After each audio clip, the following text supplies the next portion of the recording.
In this video, I'll show you why I go Bork first item instead of nashors and dominate the game with roams.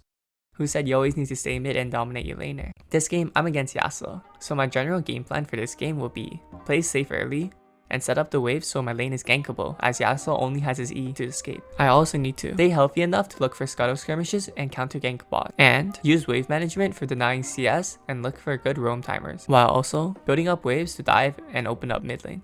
So why do I go Blade of the Rune King instead of nashors?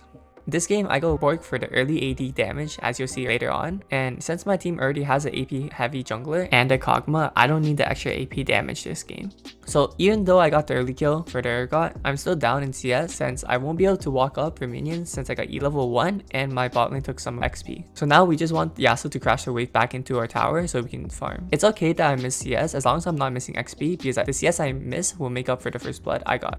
It's okay to take some poke damage since I do have 3 pots ticking and it's already the 3rd wave. I see Yasuo had bot lane and I know my Evelyn is trying to contest for crap, but I know that we probably cannot contest for crap, but we don't see Graves there, which means that Yasuo is trying to take the crap for himself, and this could mean that Graves will eventually come, but if we can collapse on Yasuo earlier, then we can kill him before Graves comes. So my bot lane starts on getting Yasuo. We have a charm on the Yasuo, so I know that if I go on him, we can quickly burst him down.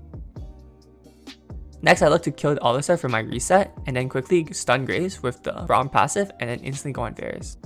I got minion blocked and couldn't catch up to Varus, but it's fine. It's better to not take too much risk, especially if you already got good value. This clearly stacked up my Ravenous Hunter to 5 stacks, which makes me like set for the game. Now, whatever trade I make is actually value because I'm looking for a reset and I can instantly regen all the HP back. But Yasuo cannot reset because he already came back from base, so whatever HP he loses will be permanent until he takes another reset. Yasuo could freeze the wave, but the wave is too small for Yasuo to freeze, so I just take a reset here and grab my pickaxe. The pickaxe early game gives a huge damage spike. With pickaxe, you can literally 1v1 Yasuo at any time.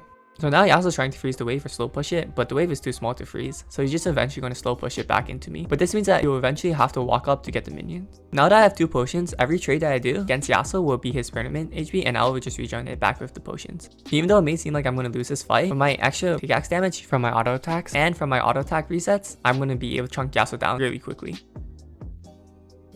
So now that Yasuo is dead, my goal right now is to shove in the wave since it's too small to freeze, and then quickly either look for a roam or a reset. Since I already got my wave in, I don't have to worry about missing minions doing this roam. Unfortunately, by the time I get there, Varus is already left. But it's fine because I don't lose anything mid. Since I pulled the wave, I know it's going to push into the enemy tower, so I just help Kog'Maw shove the wave, and then bot lane will miss that wave. I only lose like 2 minions off that roam, then my wave was already pushed in. I don't want to chase too hard for this Yasuo since my wave is already under the tower, so after he just ease out, I just go collect the wave. After getting half the wave, I know that we're going to be able to collapse on the Scuttle, just in case Graves is here, and we see Graves here, so we quickly go top lane and catch Urgot off. Graves tries to get Scuttle because he knows he's already behind.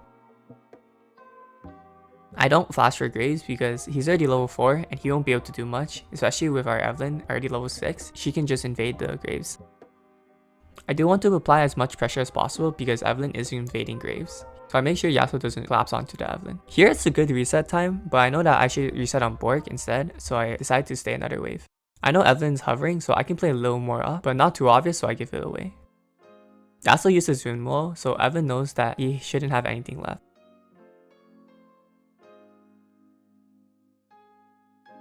We get the Yasuo kill, which is huge, and Yasuo will miss another set of wave.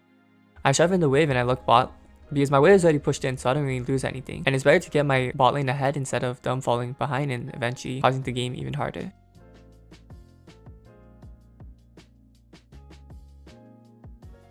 So we quickly get the 2 kills off bot, and I know that Yasuo is going to be heading back to lane and shoving the wave, so I need to quickly reset and go back to mid. Now that I'm this ahead, I can forward Bork and a Dark Seal, so I can snowball my lead even harder when I get nashors second.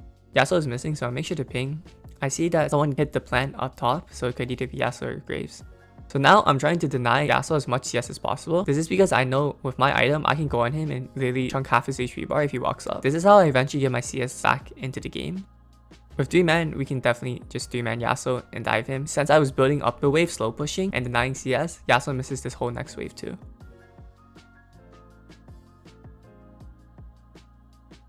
Next, I take this roam because I am a bit low, but it should be okay, especially with my jungler here. And I already shoved in the mid wave, so I don't lose anything.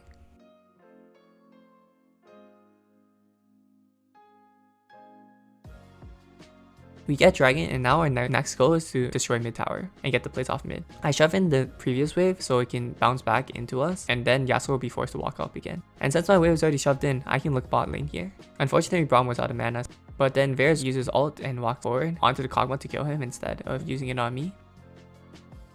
I don't know where Yasuo is, so I decide not to commit to the dive against Alistar, because if he knocks me up and Yasuo is here, we just die. Now, even though I've been roaming the whole game, as you can see, I'm still only down 6 CS, and I'm going to eventually be ahead in CS because of good roam timers and good resets, and just shoving in the wave when Yasuo is not here, or building a wave and making sure he misses it. Varus spawns Rift Herald. My goal here is not to make any risky plays and just try to look for plays, but also try to kill Rift Herald. I see Evelyn moving in, so I know I can take that E-dagger without dying. Evelyn bursts down the graves, I quickly get a kill, I reset turret aggro and go back in to get the Yasuo kill. And we take 2 kills and we get Rift Herald. We get mid tower. This opens up the map a lot, which means I can roam either top or bot without having to worry about the wave being pushed in or not. With 10 stacks of Dark Seal, I decide to just go Magi since I'm already this ahead. My goal now is to shove in the wave mid and either look bot or top lane to catch them off. I see Wukong fighting and I quickly run up top, but Wukong just instantly dies that fast because he's level 9 compared to Urgot level 11, and unfortunately we don't catch up to Urgot.